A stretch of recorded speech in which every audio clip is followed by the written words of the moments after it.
Сегодня у нас в гостях героиня всех русских сказок, рыжая красавица Лиса Алиса. Также эта рыжая плутовка фигурирует под прозвищами Лисица обыкновенная или просто Рыжая Лиса. И она самый распространенный и адаптивный вид среди всех псовых. Начнем с красоты. Дикая красная или рыжая лисица обитает во всей Евразии и Северной Америке. Характеризуется рыжей окраской различных оттенков, варьирующих от огненно-рыжей до почти серой. Грудь у рыжих лисиц белая или светло-желтая, брюшко белое или рыжее, или с черным пятном на рыжем фоне. Уши и концы лап черные, конец хвоста обычно белый. По хвосту, а нередко и по всему телу, разбросаны отдельные черные волосы. Подпушь на всем теле серая или коричневая, разных оттенков, часто с различной окраской верхней и нижней части. Нередко рыжие лисицы имеют седину, чисто белые кроющиеся волосы, разбросанные по всему телу. У лисиц, как и у других животных, встречаются альбиносы. У альбиносов нет пигмента меланина, в связи с чем они полностью белые, не путать с песцами. Кроме полных альбиносов встречаются лeuцисты.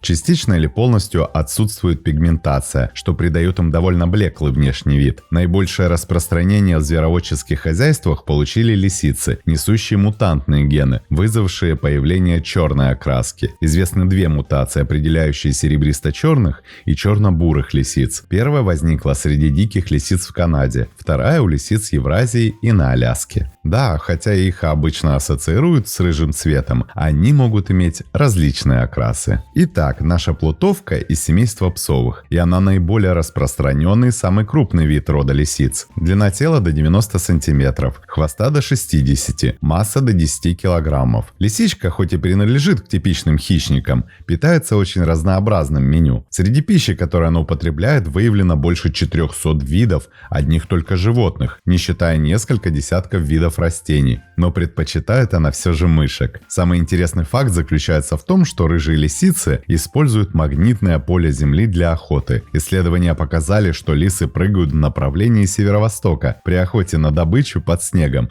мышковании, что увеличивает их шансы на успешный улов. Это один из редких примеров использования магнитной ориентации среди млекопитающих. Лисы издают разнообразные звуки, которые используют для коммуникации. Они могут издавать звуки, похожие на вой, лай, мяуканье и даже чириканье. Каждый звук имеет определенное значение, например, предупреждение о наличии опасности или вызов партнера. Индивидуальный участок, который занимает пара или семья лисиц, должен обеспечивать их не только достаточным количеством еды, но и быть пригодным для постройки квартир. Лисицы роют норы сами, или, что случается чаще, отжимают норы у барсуков, сурков, песцов и других роющих животинок, приспосабливая их к своим нуждам. Бывают случаи, когда лисица живет в норе одновременно с барсуком, но в разных комнатах. Подобно волку, лисица принадлежит к моногамным животным, которые размножаются только один раз в год. Время гона и его эффективность зависит от погоды и упитанности. Бывают годы, когда до 60% самок остаются без потомства. Еще зимой лисицы начинают поиск мест для того, чтобы вывести молодняк, и ревностно охраняют их. Бесхозных нор в это время практически не бывает. В случае гибели одной самочки, ее жилище сразу занимает другая. За самкой часто ухаживают по 2-3 самца. Между ними происходят кровавые драки. Лисы хорошие родители. Самцы принимают активное участие в воспитании потомства, а также заботятся о подругах еще до появления лисят. Они благоустраивают норы, даже ловят у самок блох. В случае гибели отца его место занимает другой холостой самец, и порой лисы даже дерутся между собой за право стать отчимом. Беременность у лисиц длится до 60 суток. В выводке насчитывается до 6, а иногда даже до 13 щенков, покрытых темно-бурой шерстью. Внешне они напоминают волчат, но отличаются белым кончиком хвоста. В 2-недельном возрасте лисята начинают видеть и слышать, у них прорезаются первые зубы. В воспитании лисят принимают участие оба родителя. Отец и мать проявляют в это время крайнюю осторожность и в случае угрозы немедленно перенесут детенышей в запасную нору. Также они вынуждены охотиться круглые сутки, чтобы прокормить потомство. Подрастающие щенки рано начинают отлучаться от дома и часто встречаются далеко от него, будучи еще совсем маленькими. 1,5 месяца мать кормит лисят молоком. Кроме того, родители постепенно приучают детенышей к обычной пище, а также к ее добыванию. выживанию. Вскоре подросшие лисята начинают ходить с отцом и матерью на охоту, играя между собой,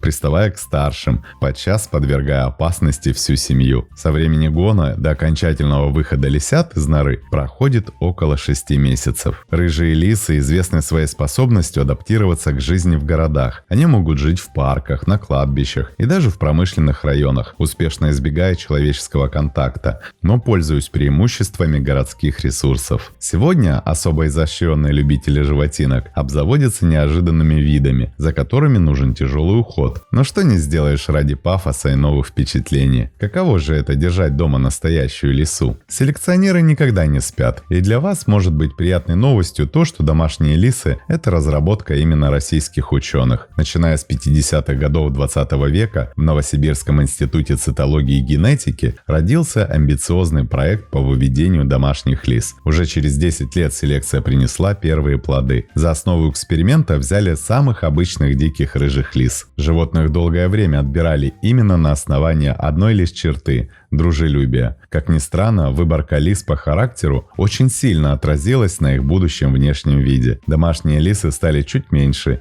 и чаще всего одеты в прекрасную белую шкурку, как у песца. Кроме того, их хвост стал более закругленный, а уши более висячие. Новую породу назвали в честь их создателя Дмитрия Беляева. Беляевские лисы очень дружелюбные и игривые, однако стоит учесть некоторые факты, важные в содержании лис. Во-первых, лисы по своей природе – это одиночки. Им непонятна иерархия, которая царит в волчьей стае или даже в человеческой семье. В этом лисы больше похожи на кошек, хоть и относятся к семейству псовых. Лисе нужен просторный вольер. Если вы не выделите для животного пространство хотя бы в треть стандартной комнаты, то оно будет чувствовать себя плохо. Если же вы дадите ей возможность гулять по всему дому, то вся обувь и мебель будут сгрызены, а в туалет она будет ходить где попало. Кстати, об этом. Домашнюю лису, как и кошечку, можно приручить к лотку, но это весьма долго и нужны специальные методы дрессировки. Кроме вышеперечисленного, жить социализированной лисицей – одно удовольствие. Питомец абсолютно не агрессивен, обожает игры и до конца жизни по уши влюбляется в своего хозяина. Живут домашние лисицы до 25 лет. А вы бы хотели завести домашнюю лисичку? Пишите в комментариях. Для тех, кто долгое время с нами, кто хочет поддержать развитие канала, может перейти на платформы Boosty и Patreon по ссылкам в описании. Там видео будет появляться раньше и без рекламы, а возможно и видео, которых не будет на платформе YouTube. Надеемся, что вы цените наш труд. Спасибо, что посмотрели этот ролик. Не забываем ставить лайки, писать комментарии о том, какого бы животного вы хотели бы увидеть в следующем видео, и делиться этим видео с друзьями. Это очень помогает развитию нашего небольшого сообщества. Подписывайтесь на наши паблики по ссылкам в описании к видео. Там много интересного. С вами был канал о животных ЗУ. Мы собираем большую видеоэнциклопедию про все виды животных планеты. Любите природу вместе с нами. До скорых встреч!